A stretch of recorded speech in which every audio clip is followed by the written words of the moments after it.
नमस्कार, आप देख रहे हैं एवन उत्तर प्रदेश। मैं हूं आपके साथ ऋषभ पांडे। बुलेटिन की शुरुआत करेंगे इस वक्त की हेडलाइंस के साथ। लखनऊ में योगी कैबिनेट की बैठक, कई महत्वपूर्ण प्रस्तावों पर लगी मुहर। तो मुख्यमंत्री योगी बुधवार को करेंगे 418 विकास कार्यों के लोकार्पण और शिलान्यास। 10 इलेक्ट्रिक बसों को भी दिखाएंगे हरी झंडी।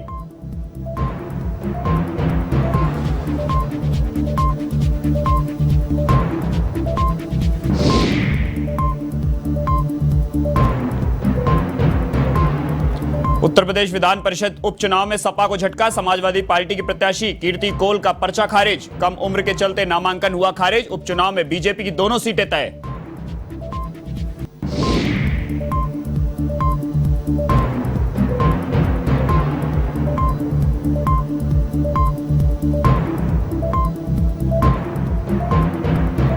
उत्तर प्रदेश के कानून विभाग में बम्पर बर्खास्तगी, 900 सरकारी वकील किए गए बर्खास्त। इलाहाबाद हाईकोर्ट से लखनऊ तक मचा हाहाकार।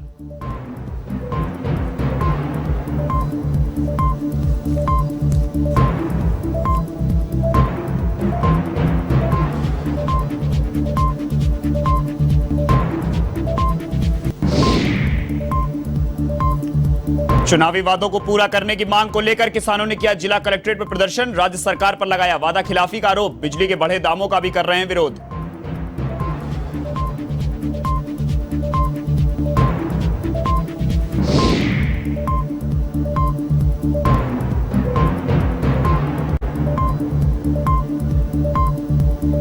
जालौन में पत्नी ने की पति की हत्या। शराब के नशे में पति करता था महिला से मारपीट। हत्या के बाद बेटे को लेकर किया सरेंडर।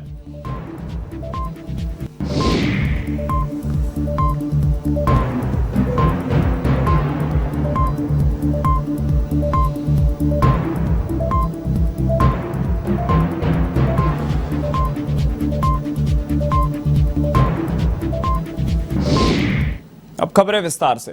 उत्तर प्रदेश के लखनऊ में यूपी कैबिनेट की बैठक बुलाई गई। इस बैठक की अध्यक्षता सूबे के मुखिया मुख्यमंत्री योगी आदित्यनाथ ने की। इस दौरान विभिन्न विभागों की कई महत्वपूर्ण प्रस्तावों को मंजूरी मिली। कैबिनेट बैठक के बाद योगी सरकार की ओर से प्रेस वार्ता का आयोजन किया गया, जिसमें मुख्यमंत्री योगी की मौजूदगी में लिए गए निर्णयों की जानकारी दी गई। इस प्रेस वार्ता में कैबिनेट मंत्री AK शर्मा और पर्यटन एवं संस्कृति मंत्री जयवीर सिंह मौजूद रहे। मंदिर अयोध्या धाम का निर्माण कार्य काफी तेज गति से अनवरत रूप से जारी है। उसको मुख्यमंत्री योगी आदित्यनाथ 3 अगस्त को 122 करोड़ रुपए की परियोजनाओं का लोकार्पण और शिलान्यास करेंगे। इस दौरान डोर टू डोर कूड़ा उठाने वाली 25 गाड़ियां, 10 इलेक्ट्रिक बसों और 2 टूरिस्ट बसों को हरी झंडी दिखाकर रवाना करेंगे। बाबा गंभीरनाथ प्रेक्षागृह में आयोजित कार्यक्रम में मुख्यमंत्री योगी नगर निगम के करीब 61 करोड़ की लागत से 148 कार्यों का शिलान्यास और 47 करोड़ रुपए की लागत के 270 कार्यों का लोकार्पण करेंगे। इनमें सड़क निर्माण, पेयजल आपूर्ति, जल निकासी और पार्कों के सुंदरीकरण के कार्य शामिल हैं। मुख्यमंत्री 14.44 करोड़ की 4 परियोजनाओं का शुभारंभ भी करेंगे। कार्यक्रम में कूड़ा इकट्ठा करने वाले वाहनों के चालकों को रोजगार प्रमाण पत्र भी सौंपा जाएगा।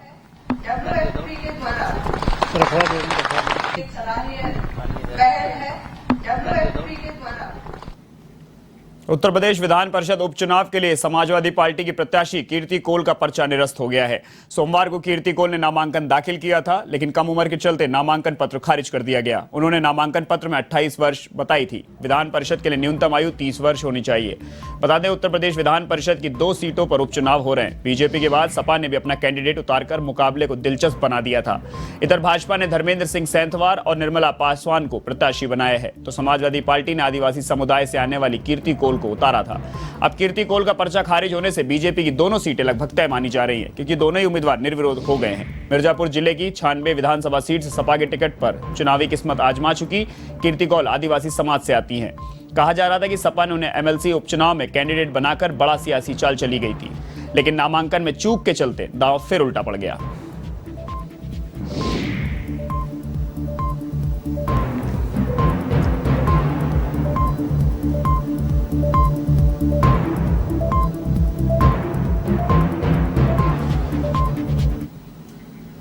उत्तर प्रदेश विजिलेंस टीम की ओर से आय से अधिक संपत्ति मामले में पूर्व सपा विधायक दीप नारायण सिंह के खिलाफ मामला दर्ज किया गया है, जिसके बाद पूर्व सपा विधायक ने शिकायतकर्ता भाजपा विधायक जवाहर लाल राजपूत को निशाने पर लिया। इस दौरान उन्होंने कहा कि जवाहर लाल खुद अवैध खनन की गतिविधियों में शामिल हैं और झूठी शिकायत पर अफसरों को सस्पेंड कराते हैं। उन्होंने विधायक राजपूत पर अधिकारियों से पैसे मांगने का भी आरोप लगाया। पूर्व विधायक ने राज्य सरकार से भाजपा विधायक के खिलाफ जांच किए जाने की मांग की।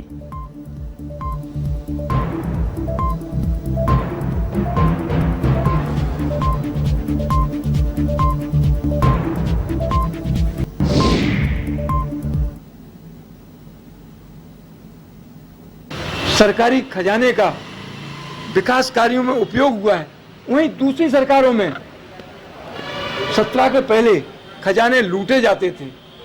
सरकारी संपत्ति हो, तालाब हो और तमाम तरह की अवैध संपत्तियां लोगों ने अर्जित की थी और हमें लगता है पूरे प्रदेश में एक अभियान चल रहा है और उसी के तहत हमें लगता है झांसी में भी ऐसी कार्रवाई हुई है। अन्यथा तो आज हम कह सकते हैं कि वास्तव में ये सरकार में सभी सुकून से हैं।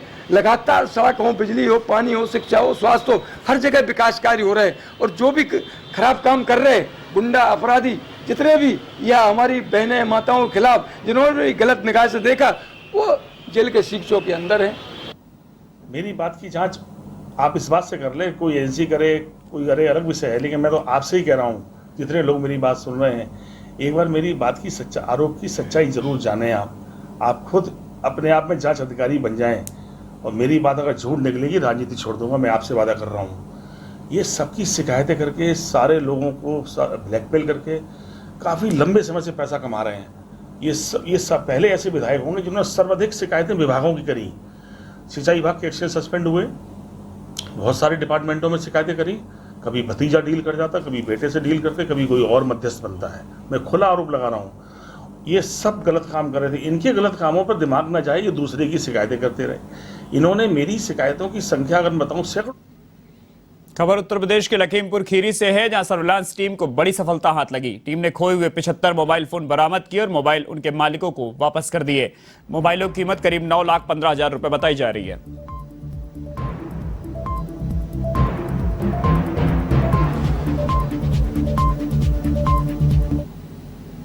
आज लखीमपुर पुलिस ने लगभग 76 मोबाइल बरामद किए। ये सभी मोबाइल्स कोई भी मोबाइल्स थे। इन सभी मोबाइल्स को पुलिस ने सर्विलांस के माध्यम से रिकवर किया है। लगभग 9.5 लाख रुपये कीमत है इन सभी मोबाइल्स की सम्मिलित करके। इन सभी को परिजनों को बुला करके आज सपोर्ट किया जा रहा है और जो भी मोबाइल्स इस बीच में छिनाती या लूट की मोबाइल्स थी वो सभी संबंधित थानों पे रिकवर ऑलरेडी करवाई जा चुकी हैं और सभी संबंधित मुकदमे दर्ज हैं, उनमें अग्रिम कार्रवाई की जाएगी। चोरी या लूट की मोबाइल्स अलग से रिकवर करके उनको संबंधित थानों पे हम लोग दर्ज करवा चुके हैं। उत्तर प्रदेश के रामपुर में घर में घुसकर नाबालिग किशोरी की हत्या का मामला सामने आया है। दरअसल कोतवाली क्षेत्र के जालिफ नगला गांव में एक युवक ने घर में घुसकर चाकू घोंपकर किशोरी की हत्या कर दी और मौके से फरार हो गया। इस दौरान किशोरी की चीख चिल्लाने पर मां दौड़ी हुई आई तो लहूलुहान हालत में किशोरी पड़ी हुई थी। आनंद फान में किशोरी को निजी अस्पताल पहुंचाया गया, जहां चिकित्सकों ने उसे मृत घोषित कर दिया, जिसके बाद परिजनों की सूचना पर एएसपी, सीओ सहित पुलिस मौके पर पहुंची। फिलहाल हत्या का मामला दर्ज कर पुलिस जांच में जुट गई है।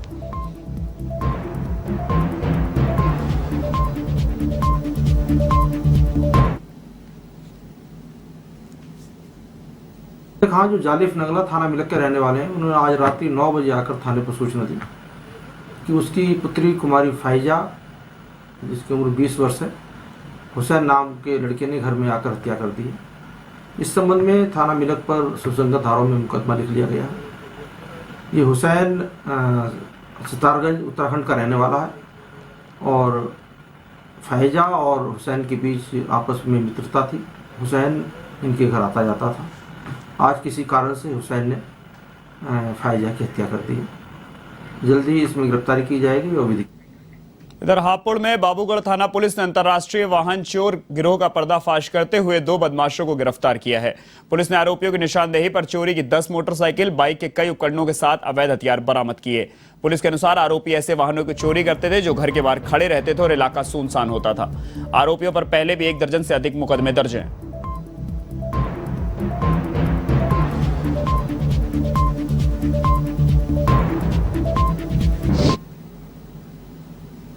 टीम के द्वारा 2 वाहन चोरों को गिरफ्तार किया गया है, जिसमें एक का नाम मनवीर है और दूसरा प्रियांशु है और ये जनपद हापुड़ के ही रहने वाले हैं।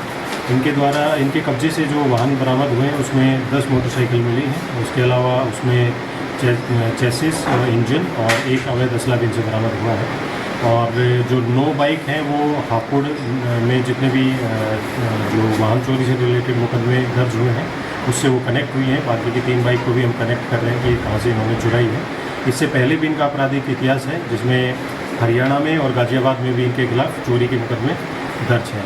इसके अन्य साथी भी 2 लोग और आइडेंटिफाई हुए हैं, पुलिस उनको भी उधर बुलंदशहर में शिकारपुर तहसील कैनोना गांव के कानूनगो की मनमर्जी के चलते हर कोई परेशान है, जहां उसकी कार्यशैली को लेकर कई बार सवाल भी उठ चुके हैं। वहीं अब एक मजदूर के मजदूरी के 4 महीने के पैसे भी काफी समय से रोक रखे हैं। इसे लेकर पीड़ित मजदूर नीचे से लेकर ऊपर तक सभी अधिकारियों के पास जाकर शिकायत दर्ज करा चुका है, लेकिन हालात आज भी जस के तस हैं। ध्यान देने योग्य यह है कि मुख्यमंत्री योगी ने सरकारी कर्मचारियों की ओर से निजी आदमी रखने पर पूरी तरह रोक लगा रखी है। और ऐसे में पहले तो चकबंदी कानून को सुधीर कुमार ने नैनोना गांव में प्राइवेट व्यक्ति को 12,000 रुपए महीने की दर पर मजदूर को रखा और अब 4 महीने से पैसे भी नहीं दिए।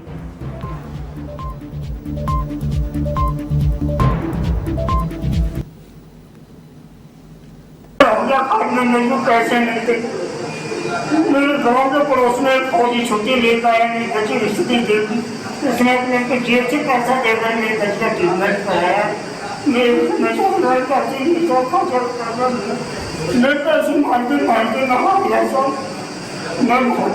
खबर यूपी के सिद्धार्थनगर से है, जहां माधव प्रसाद त्रिपाठी मेडिकल कॉलेज के डॉक्टर पर क्लरिकल स्टाफ ने शोषण करने का आरोप लगाया और मेडिकल कॉलेज के गेट पर धरने पर बैठ गए। साथ ही नाराज स्टाफ ने डॉक्टर पर कार्रवाई की मांग की। वहीं धरने पर बैठे लोगों ने कहा कि डॉक्टर अजमल आए दिन जबरन दस्तावेजों की फोटो लेते हैं और कर्मचारियों, खासकर महिला कर्मचारियों से बदसलूकी कर फोटो भी खींचते हैं।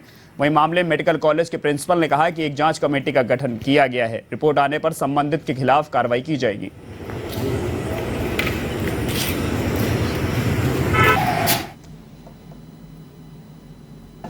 कि जो है कुछ हमारा जो क्लरिकल स्टाफ है वो अपने कक्ष में था, तो एक डॉक्टर अजमल हैं, वो उनके बारे में ये भी मुझे पता चला कि कई दिनों से वो लगातार सब जगह की फ़ोटो लेते हैं। इनफैक्ट कुछ हमारी ट्यूटर्स ने, जो लेडी ट्यूटर्स, उन्होंने कंप्लेंट भी की, उसमें हमने समिति भी बनाई कि ये बराबर फ़ोटो लेते हैं और हम लोगों का हरेसमेंट करते हैं। ट्यूटर्स ने एनाटॉमी डिपार्टमेंट के ही किया था। फिर उसके बाद आज एक लोग बता रहे हैं, मैंने उनसे पूछा तो उन्होंने कहा कि मैंने फ़ोटो नहीं लिया है। मैंने कहा आप श्योर हैं? तो कहने लगे हाँ श्योर हूँ। और फिर उन्होंने फ़ोन काट दिया, फ़ोन अटेंड नहीं कर। दरअसल बात यही है कि हम लोगों के ऊपर आरोप लगाया गया है कि यहाँ पे हम लोग दस्तावेजों के साथ कुछ हेराफेरी करते हैं, इसलिए हम लोग यहाँ पे स्ट्राइक पर बैठे हैं। एनाटॉमी विभाग के हैं डॉक्टर मोहम्मद अजमल। हम लोग की मांग यही है कि उनके खिलाफ कुछ आगे कार्रवाई की जाए, उसके बाद ही हम लोग अपने कार्य पर आगे जाएंगे। भारतीय किसान यूनियन के सैकड़ों किसानों ने मंगलवार को बिजनौर जिला कलेक्ट्रेट पर प्रदर्शन किया। जिला कलेक्ट्रेट पहुंचने के दौरान नुमाइश ग्राउंड पर लगी बैरिकेडिंग को लेकर उनकी पुलिस से नोकझोंक भी हुई और इन्हें हटाते हुए कलेक्ट्रेट पहुंच गए, जहां उन्होंने राज्य सरकार के खिलाफ जमकर नारेबाजी की। उन्होंने राज्य सरकार के चुनाव के समय किए जाने वाले वादों को पूरा करने की मांग की है। साथ ही बिजली की बढ़ी कीमतें वापस लेना और शुगर मिल की ओर से रोका गया गन्ने का पेमेंट शीघ्र करवाने की मांग की।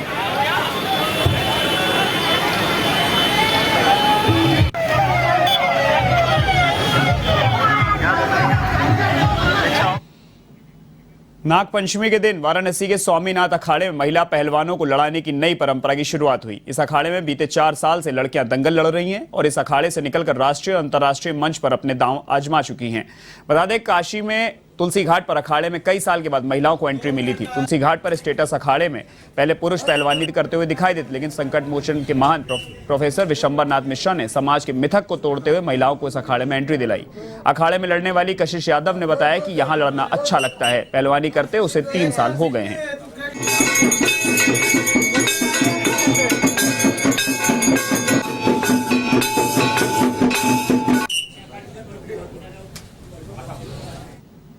इधर वाराणसी के सुलेमानपुर गांव में जश्न का माहौल है। गांव के विजय यादव ने बर्मिंघम कॉमनवेल्थ में 60 किलोग्राम भार वर्ग में ब्रॉन्ज फतेह किया है। प्रधानमंत्री नरेंद्र मोदी ने ट्वीट कर विजय को बधाई दी। अब घर पर बधाई देने वालों का तांता लगा हुआ है। दोस्तों में मिठाइयां बंट रही हैं।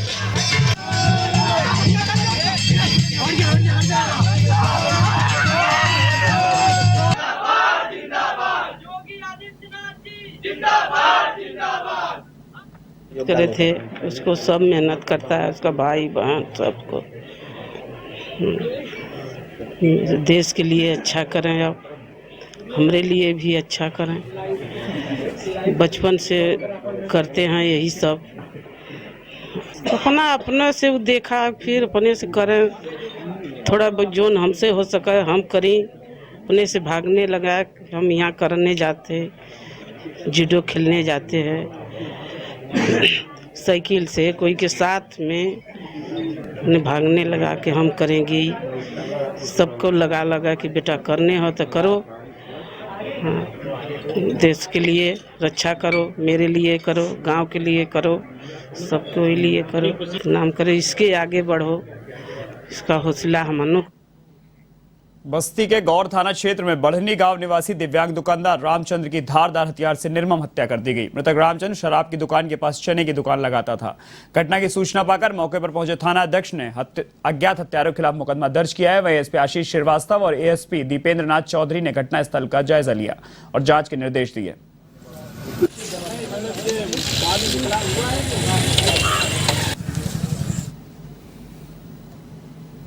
गौर के ग्राम बढ़नी में प्रातःकाल सूचना मिली कि यहाँ के रहने वाले रामचंद्र पुत्र दधीराम जो 45 वर्षीय थे और एक दुकान चलाते थे, इनकी किसी धारदार हथियार से हत्या कर दी गई।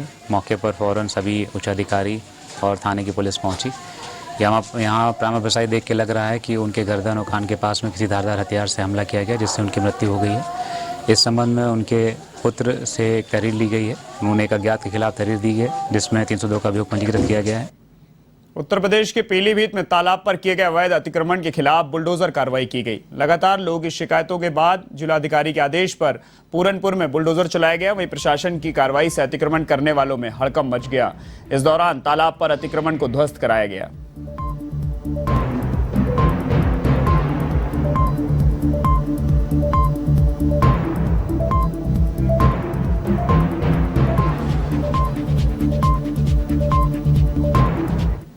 लखीमपुर खीरी में एकदम शोले स्टाइल में हाई वोल्टेज ड्रामा क्रिएट हो गया। वीरू की टंकी वाला सीन तो आपको याद ही होगा, जहां वह बसंती से शादी करने और बसंती की मौसी को मनाने के लिए ऊपर चढ़ जाता है और फिर आई एम नीचे कूदिंग का ड्रामा करता है। ठीक वैसा ही कुछ यहां भी हुआ। दरअसल लखीमपुर खीरी के पलिया तहसील में एक शख्स पेट्रोल का डब्बा और माचिस लेकर ओवरहेड टैंकर पर चढ़ गया और अपनी गर्लफ्रेंड को अपने साथ ले जाने की मांग करने लगा। अब उसे उतारने के लिए जिला प्रशासन के आला अधिकारी भी पहुंच गए और सिरफिरे आशिक को समझाने बुझाने की कोशिश करने लगे।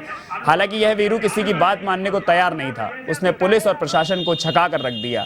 बताया जा रहा है ये ड्रामा करीब 2 घंटे तक चलता रहा। फिर आखिरकार यह वीरू अपनी बसंती की मां को समझाने में कामयाब हो गया। लड़की के परिजनों ने जब शादी का लिखित आश्वासन दिया, तब जाकर लड़का टंकी से नीचे उतरा। इसके बाद पुलिस ने उसे हिरासत में ले लिया और साथ ले जाकर मामले की जांच शुरू कर दी। वहीं पूरे मामले में एसडीएम रेनू ने युवक और युवती के बीच सुलह कराने की बात कही है।